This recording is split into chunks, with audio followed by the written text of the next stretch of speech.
Hey guys, so we're back with pack 2 today, since I took yesterday off. Got some sleep, so let's get back into it. This one is also going to be just a little bit longer, because I opened a few packs before I decided to start YouTubing. So I'm going to use this video today to kind of go through the some of the rares or better uncommons that I got out of those, so we're kind of back up to speed. Alright, so to start off this pack, we've got Medallion Arcanist. Had a colorless 1/3 for 2. Seems pretty good. I don't know what you can necessarily use the colorless for. Obviously, instant or sorcery. But from there, we'll kind of. Seems like it might have some uses here. Radiating Lightning. 3 damage to target player, 1 damage to each creature it controls for 4. Not great. 5/5 for 6 with Death Touch. Maybe limited. Gift of Growth. Seems overcosted. Not a fan of this card. Next we've got Navigator's Compass. 1 to play.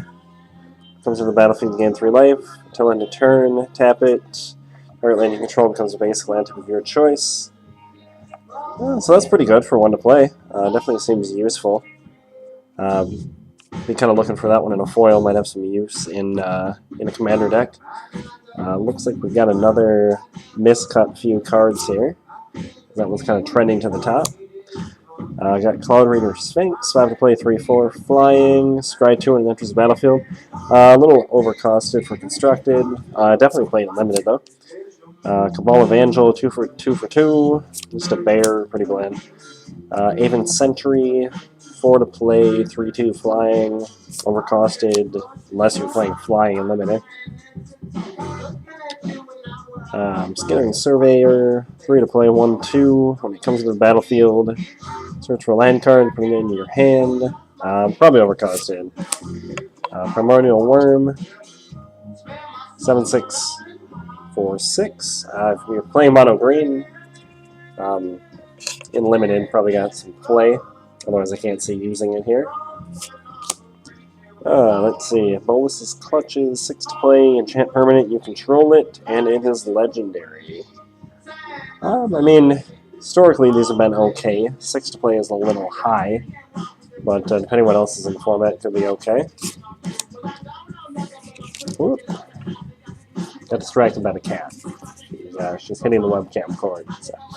Let's see. Knight of Malice, 2 to play, 2/2 first strike, hexproof from white. And +1/+0 as long as any player controls a white permanent.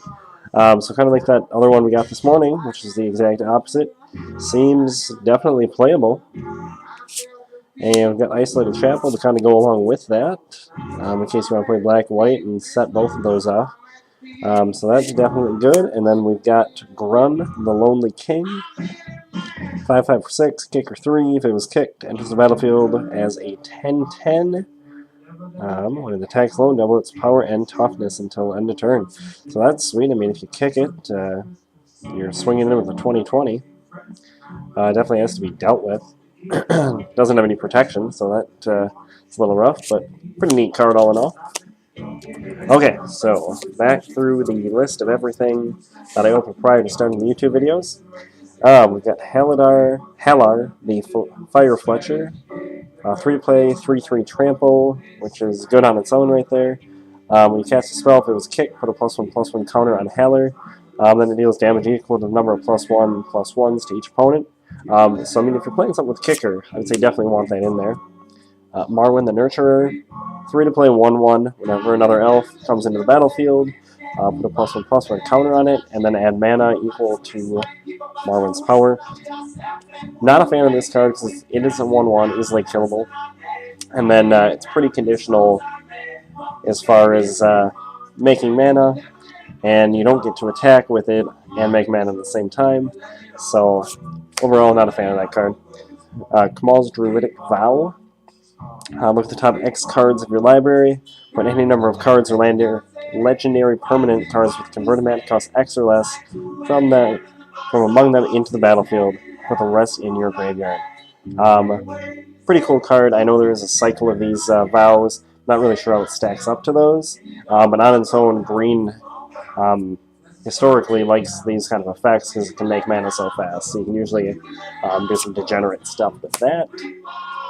Pull the Squee, 2-1 for 3, and you can cast it from anywhere essentially. So, like it says, it's immortal, never gonna die. So usually you can play some fun sacrifice tricks with that.